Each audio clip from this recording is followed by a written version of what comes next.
What's up, everybody, and welcome back to another episode of the Juicy Jet podcast. I'm your host, Kevin Rooney, back from Green Bay in New York, all settled in and happy that the draft is over. Well, I'm a little bit sad because I can't do mock drafts constantly while I lay in bed for like 3 straight hours.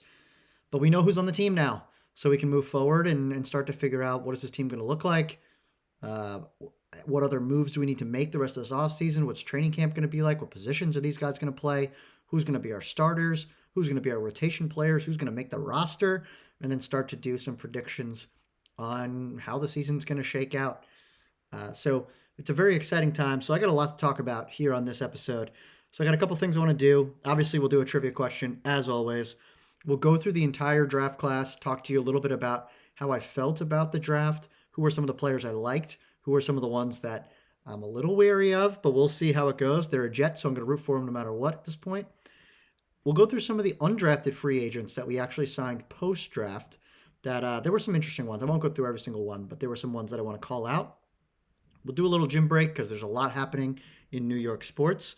And then finally, we'll go through some of the top stories from the NFL draft. I'll tell you about some of the teams that I thought came out with A+ grades from this NFL draft, and answer the trivia question, and then we'll get out of here. So let's get it started with a quick trivia question. All right, so my question today is, who became the first running back in New York Jets history to break the 1,000-yard barrier? And I will give you a little hint because this isn't it's kind of, I don't know if it's easy. This is a tough one. The hint I'll give is it was in 1975.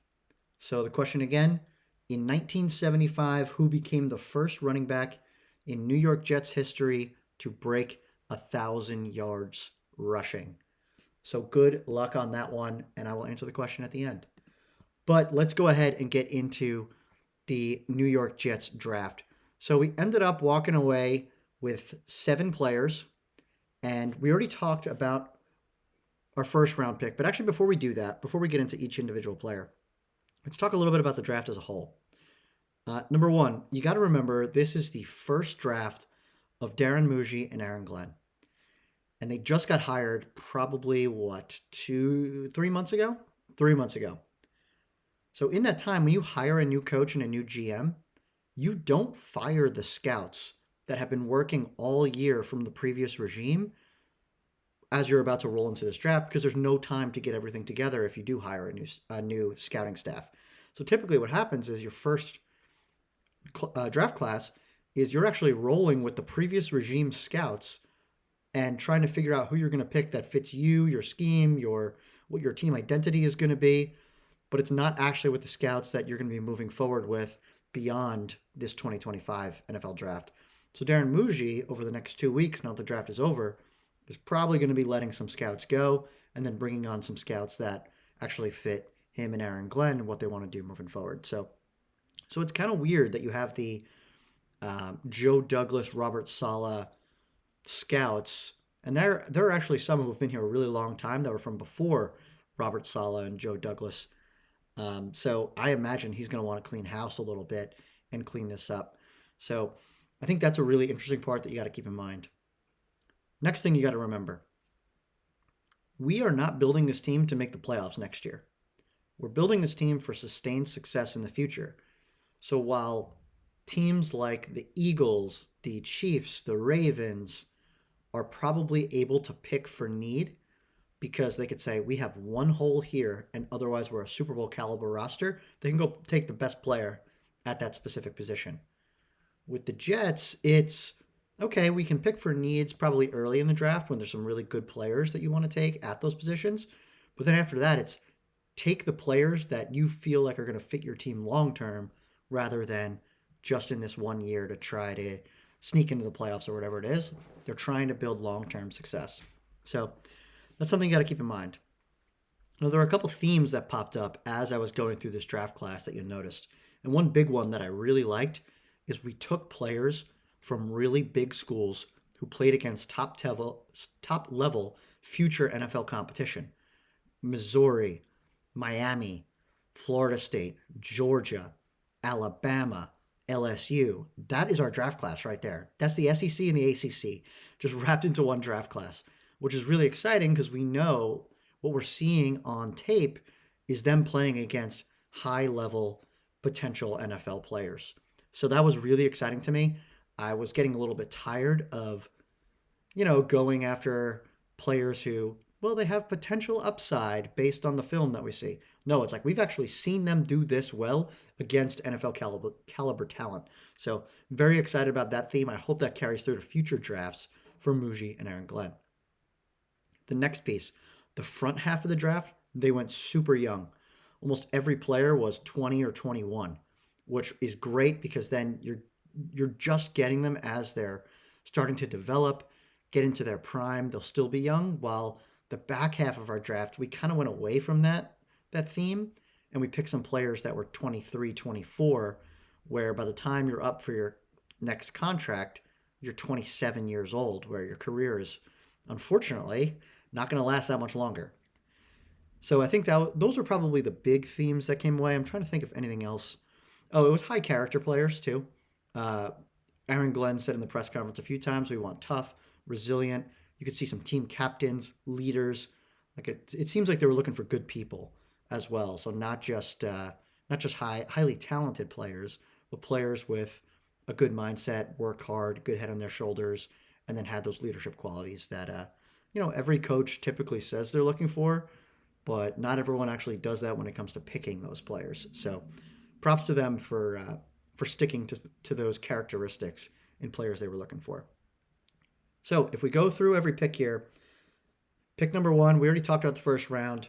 Armand Membu, offensive tackle, will play right tackle for us from Missouri. I already told you, big fan of that pick. I thought he was the best tackle in the draft, potentially. High upside, already played right tackle in college.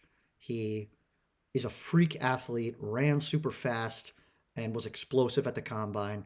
So we know he can get out wide and do some lead blocking for Breece Hall. So very excited about Armand Membu. I'm not going to dive too much more into it because I thought it was an A pick. They let the board fall as it did, and they picked the player that was going to help build a wall on our offensive line, and we've got a very young offensive line, which I'm very excited about. Okay, we go into day 2. So day 2, in the second round, we have pick number 42, and there were a bunch of players that I listed. There was one tight end who kept coming up in our pre-draft podcasts, and I always laughed about it because he has so many Dolphins ties. And this is Mason Taylor, the tight end out of LSU. And the reason why it's hilarious that we picked him is because his dad is notorious Jets hater, and actually an ex-Jet. He played on our team in that second AFC Championship run in 2010. His dad is Jason Taylor. And Jason Taylor was one of the first villains I remember growing up because he used to just trash Jets fans in the media. I remember the Monday Night Miracle game. I've always watched like highlights and mic'd up sessions of that game. And all he's doing is they're up like 37 to, or no, they're up 23 to 7 or something like that. No, it was 30 to 20, 30 to 7. They're up by 23. And the whole time he's just picking on people in the crowd.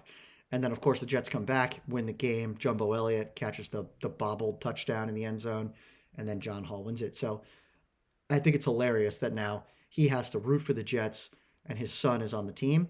And then not only that, Mason Taylor's uncle, not by blood, but because Jason Taylor is so close to him, is Zach Thomas, who is one of the greatest linebackers in NFL history, played for the Dolphins for so many years. I hated his guts, but he was so good at football. So watching the two of them now have to wear Jets jerseys every Sunday to root for Mason Taylor is going to crack me up.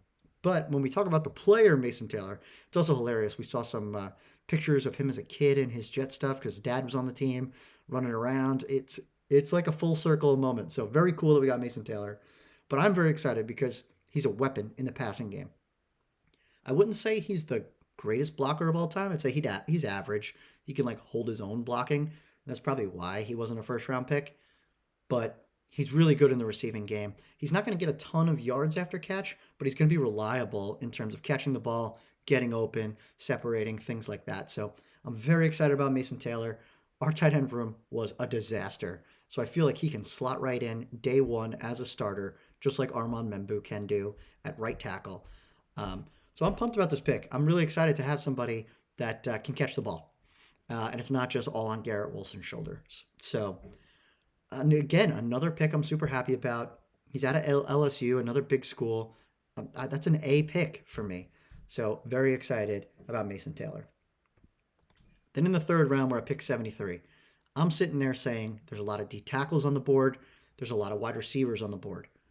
Maybe they reach for an edge, safety. Not really sure what the Jets are going to do. Because once again, we don't know what Darren Muji and Aaron Glenn are going to do. And they actually surprised me big time.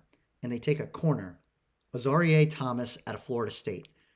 Now, this guy, I thought he was going to be gone in the second round. So I actually didn't think he was going to be there in round 3. But I also didn't think because of the things that we needed that he was going to be the pick. But then you go back to the themes we talked about where Aaron Glenn's not here picking for this year. He's picking for the future of this team.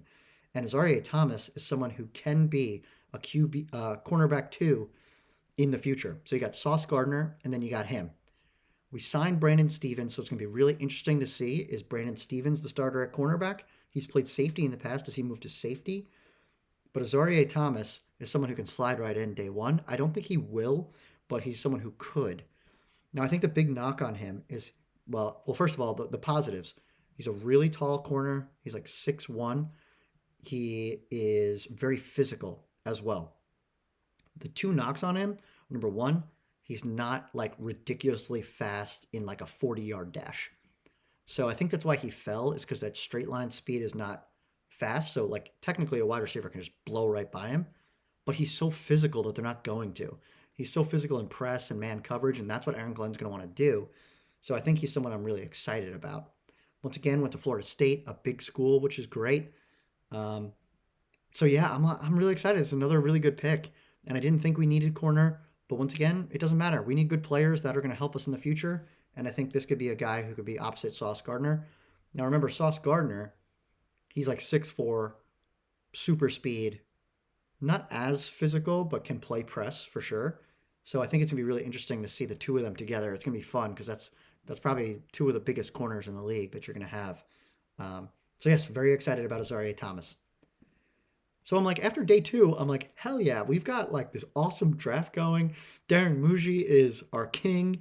Aaron Glenn's amazing at this. Like, where have these guys been our entire lives? And then day 3 comes. I will be totally honest with you, I did not love day 3. Now, as I've sat on it a little bit, obviously you kind of, I don't know, you kind of fall in love with the people that you pick up. As you sit here as a fan, you have no choice, essentially. But this pick really boggled my mind. In round 4, I'm so excited because we go with, there's a couple of receivers on the board I'm really excited about. And of course, we go wide receiver, but not the receiver I'm looking for. We go with Arian Smith, the wide receiver from Georgia. In round 4, pick 110. Once again, from a big school, it's played in a lot of big games. It's Georgia. Now, Arian Smith, the reason why he goes this high is because he is scary fast. So fast. He's someone who could run a 4.29. So straight line speed, he's gone. He's going to blow the roof off of a defense, give Garrett plenty of room to work. The problem with him is he can't catch the football, which as a wide receiver, probably a pretty big deal is be able to catch the football. He had 10 drops last year, which is Alan Lazard level crazy. Also, he's been often injured. He had like wrist surgery. He's had some leg issues. And he's a little bit older. He's been in college for all 4 years. So he's 23, 24, something like that. So we're drafting an older player with injury concerns at wide receiver and can't catch the ball. That doesn't feel great for me. Jalen Royals was still on the board, who ended up going to the Chiefs later on. So he was the one I really wanted there. But, I mean, if he can figure it out, then he'll be great because, once again, he's just going to blow the roof off the defense. He's so fast, no one can keep up with him. I also don't know if he's great at route running, but I guess when you have to run straight, there's not much you really need to do. So we'll see if he can turn into anything. He can play special teams, so sure, he's going to be a punt gunner. But my thing is, why are we just taking special teamers in round 4? These should be contributors from day 1 on the offensive side of the ball or defensive side of the ball. So Arian Smith, if he can pull it together, could be a good pick.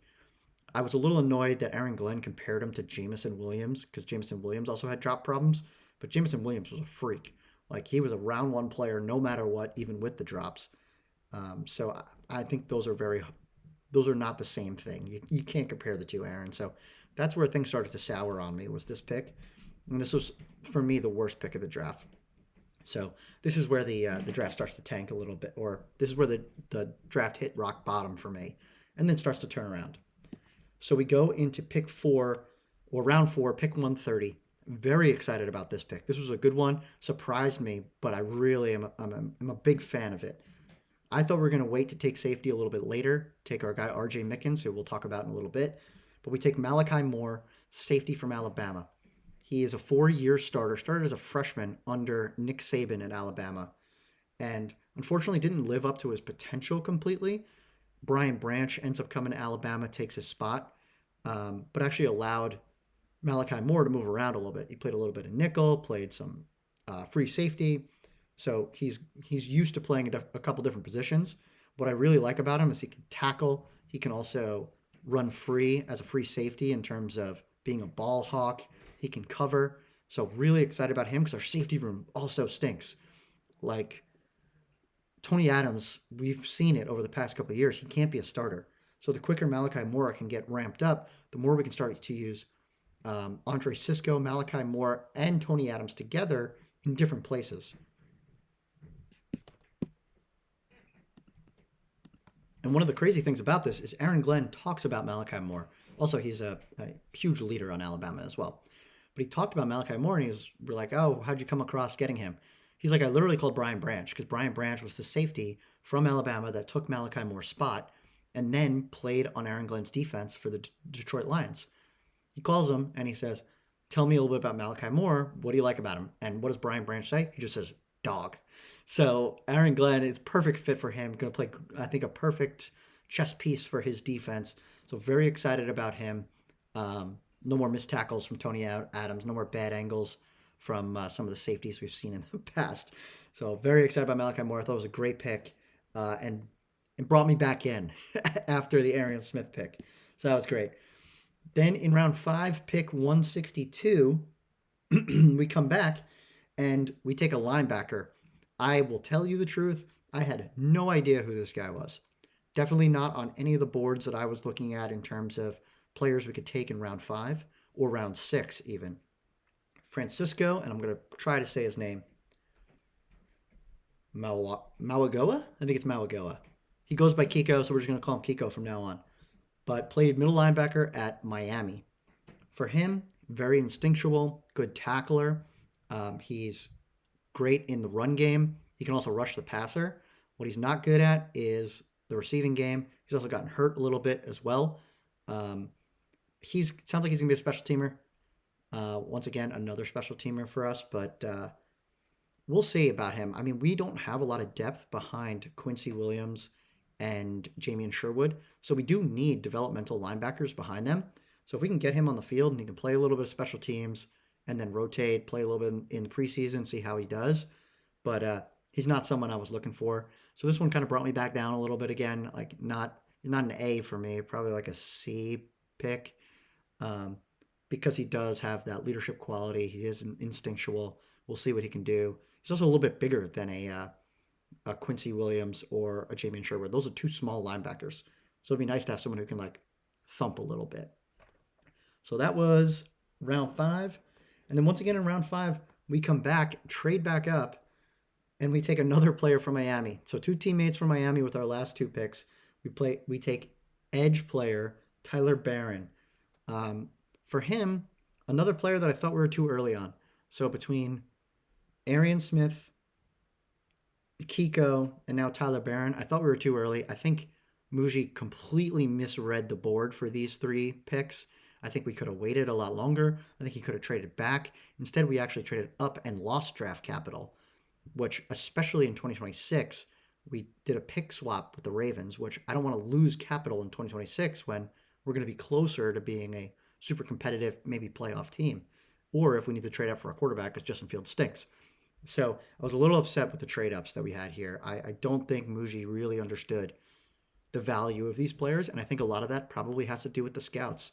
Whoever was the Southeast scout for the Jets in the Joe Douglas regime made a lot of money off what happened here. He must have been very convincing inside of these draft meetings because between Florida State, Miami, the entire SEC, it's crazy the players that we took, especially at the end here. And there were some players I like better. But when we talk about Tyler Barron, he's just a pass rush specialist. He's a bigger Will McDonald that has pass rush moves and get after the quarterback, but he is not going to be out there to stop the run. Like that's not who he is. So we'll see. We'll see about Tyler Barron. I think if he can break the rotation, I think he'd be a good one to rotate in with Jermaine Johnson, with Will McDonald, and those folks, because I don't love the depth we have on the D-line group. So that was our draft. I would give this as a grade probably a B because I felt really good about the first 3 rounds. Felt really good about Malachi Moore. Hated the Aaron Smith pick, but if he works out, that's going to be a weapon. He's just got to learn how to catch the ball and not get hurt. That's it. And then between Kiko and Tyler Barron, they get on the field on special teams. That's a positive. If they ever break into the starting rotation, that's even better. Because remember, the back half of the draft is really all dart throws. You have no idea what's going to happen. If you can get 3 players that work out in a draft class, that's a pretty solid draft class. It's kind of like hitting in baseball. If you have a 300 average in baseball, you're a really good player. So that means you suck most of the time. That's the same thing with being a GM of a football team. So we'll see how this goes. I think Muji will do a better job of reading the draft board next year when he has his own scouts and he's got the full year under his belt. But I was a little disappointed in day 3. And the final thing that I was the most disappointed in, this was a draft that was rich in a few positions. Defensive tackle, wide receiver, tight end. I wouldn't say wide receiver because they weren't top heavy. So let's go defensive tackle, tight end, running back. We have a disgustingly bad defensive tackle depth chart right now. It's Quinn Williams and a bunch of random veterans. And then the undrafted free agents from last year. We didn't take advantage of a single one here. And the thing that I think happened is Buffalo traded up right in front of us before we took Arian Smith, where I think we would have taken Deion Walker, the defensive tackle that they took. And because Buffalo got ahead of us, we panicked and we took a player who came and visited us with a top 30 visit in Arian Smith, who we were going to take later. So I think Muji panicked in that situation. That's my guess.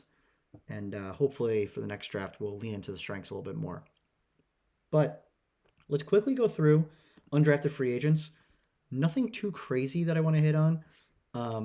One player that we did sign is Donovan Edwards, the running back from Michigan. So if anyone out there has NCAA football 25, Donovan Edwards is the running back from Michigan that's on the cover. So he's a very recognizable name. He just fell this year. He didn't really live up to the potential he had after 2022. But I think he's one who has potential to break into the roster. I know we've got 3 solid running backs, but this is a new regime. We'll see what they think and if Donovan Edwards can break through. Another one I want to call out is Jordan Clark, the safety from Notre Dame. The only reason I'm calling him out is because he's the son of Ryan Clark, who is former NFL player, analyst on ESPN. I don't like Ryan Clark because he just tends to really rip the Jets at all times, so it's hilarious that we signed his son. So we'll see how that goes, but Aaron Glenn loves former players' kids, as you can tell, so I'm not surprised he fits the mold of what Aaron Glenn's looking for. We did sign a quarterback. We signed Brady Cook from Missouri, so Armand Membu was blocking for him. He'll be interesting. I'm surprised he wasn't drafted, but glad to get him in camp because Jordan Travis, we don't know what he looks like yet. Adrian Martinez isn't good. So we'll see if Brady Cook can actually break the roster and be our 3rd quarterback. Other than that, I want to see if there's anyone else I want to call out. Yes, there was one more. Oh, 2 more actually. Leander Weingand, offensive tackle from Germany. Probably the only reason we signed him is because he put up 38 reps on the bench press, which is absolutely absurd. That's 5 more reps than anyone else at the combine. So he's like the strongest man in the NFL. So that'll be really funny. We did sign a kicker, Caden Davis, kicker from Ole Miss. I don't think that Greg DeLeg should be our kicker this year, so it'd be nice to have someone young and cheap. So it'd be cool to see if he can actually make the roster. And then finally, just this morning, we signed Peyton Page, defensive tackle from Clemson. we need a run stuffing defensive tackle. And he only had a half sack in his last season with Clemson, but he can stop the run. So we'll see if he can break through. And even if you make the practice squad, that means you got a chance to do it the following year. So those are our undrafted free agents. Let's take a quick pause and we'll go into, or we'll end the draft class. Actually, one more thing I thought about, which is kind of funny. Tyler Barron from Miami, the defensive end slash edge player that we drafted. One funny thing about him is he does have ties to NFL royalty and someone else that we talked about earlier. His defensive end coach at Miami was Jason Taylor. So Jason Taylor, just a ton of ties to the Jets right now. But that was really funny. But that will wrap up everything about the Jets draft. And now we will take a little break for a gym break here and talk a little bit about some other New York sports teams. All right, so big week in New York sports. We have two teams to talk about. Let's talk about the Mets first. The Mets split the series with the Nationals. I just turned the game off, and they put up a 19 spot on the Nationals. Bullpen kind of collapsing a little bit over the past couple of days, splitting the 4-game series. But they're headed back home, where I think they're 12-1. So we'll see if the Mets can keep the home train rolling over the next couple weeks. So they're the first team 20 wins in the MLB. So really excited about them. I mean, Nimmo had a 9 RBI. He had 9 RBIs in 3 innings, which is crazy. But the day before, we had a 6-1 lead and blew it in the ninth. So with a walk off by the Nats, so that was a tough one. So Mets are still rolling though. I think they're still looking good, and I feel good about where they're at. The Knicks coming off a massive win against the Pistons in Detroit. They were up 15 to start the game. Then they were down 10 for most of the rest of the game. And it comes down to the end where Jalen Brunson just went off a crazy over the backboard. I think it was a 2-pointer over the backboard by Cat. And then he has this like from the logo 3 to take the lead. Controversial ending where potentially there was a foul on a 3-pointer, but that's a tough call for a ref to make at the end of the game. And it's about time that the New York sports team gets a break. So they're coming back to New York, hopefully to close it out tomorrow night on Tuesday. So hopefully the Knicks pull through, and I think they get the Celtics in the next round. So hopefully, we've been playing a tough team. The Celtics are kind of just walking, sleepwalking through their series. So we'll see how it goes. But hopefully the Knicks can continue to get hot here. All right. Final thing I want to talk about, top stories from the draft and top draft classes. We'll go quick here. Top story, number 1 was Shedeur Sanders. Cannot believe he fell to the 5th round. When you really think about it, sure, he's not the best, he's not the perfect first-round quarterback prospect, but he is way more talented than the 5th round. So I think what happened here is Shedeur Sanders thought he was going to be a top 5 pick. So he went into all these meetings basically to tell teams, I don't want to play for you. Don't pick me. And I know that happened with the Jets because Josina Anderson had a report about this. I think it was her.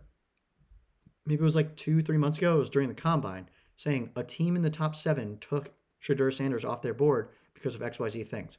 Why would she say top 7 if it wasn't team number 7, which the Jets had the 7th pick, where he basically was disrespectful. I heard in one meeting he took a FaceTime call in the middle of the meeting and then went back to the interview.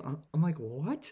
So he clearly was trying to dissuade teams from drafting him because he wanted to go to a team that he thought he can win with in the early first round.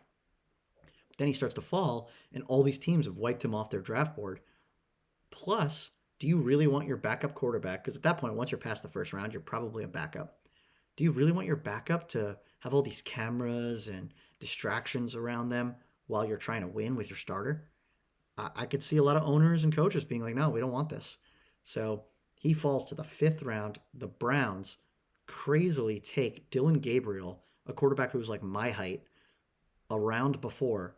Then they come back and take Shedeur, and you see the video of their head coach, Kevin Stefanski, and their GM just like stone face, clapping. They don't look happy at all. So I'm like, did the owner make them pick Shedeur? I don't know.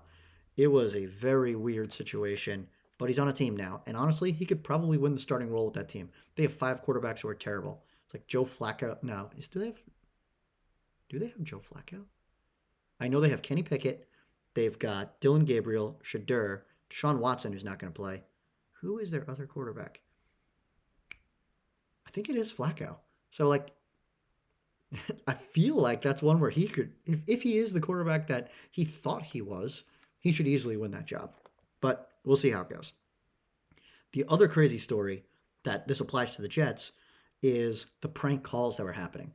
So if you didn't hear about this, all the draft picks were getting prank calls throughout the week. And the biggest one was Shadur got a prank call from someone being Mickey Loomis, the Saints GM, saying, "Oh, how you feeling? What's going on?" And then right before he hangs up, he said, "Oh, you're gonna have to wait a little bit longer." And they like giggle and hang up.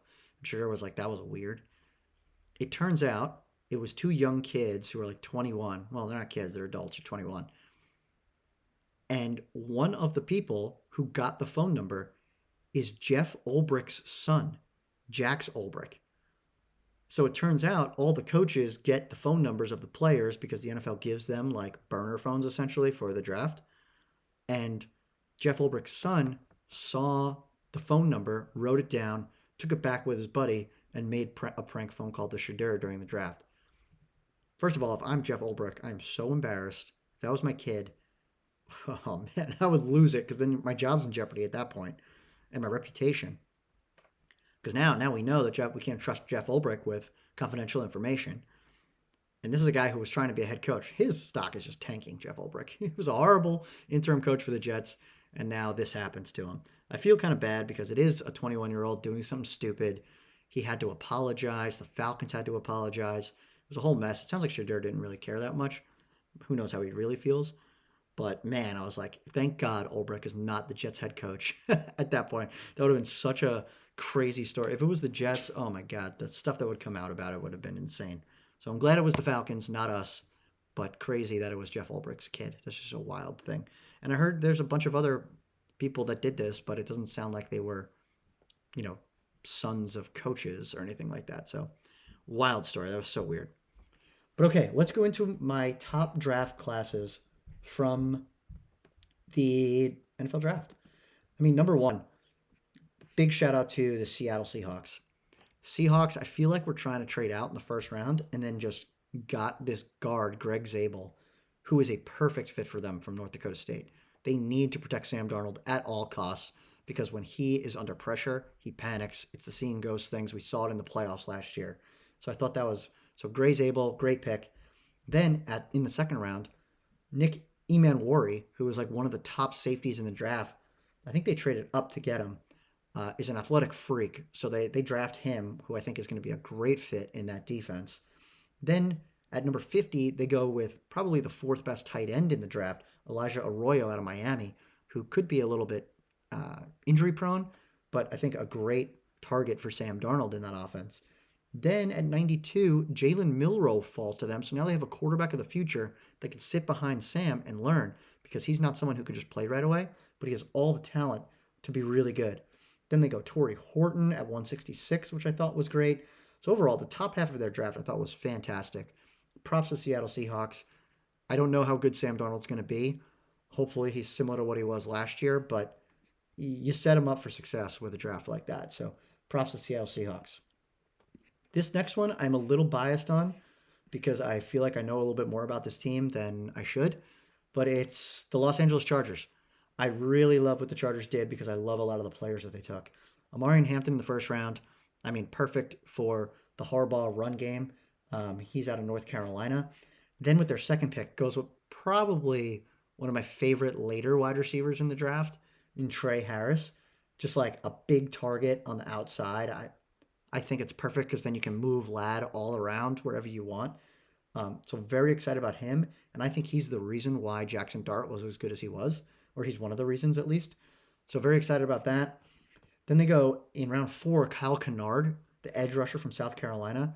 They needed to replace an edge rusher in Joey Bosa. So I think he's someone who could step right in and actually be a part of that rotation. So I thought he's going to get a lot of reps this year. So very exciting pick there.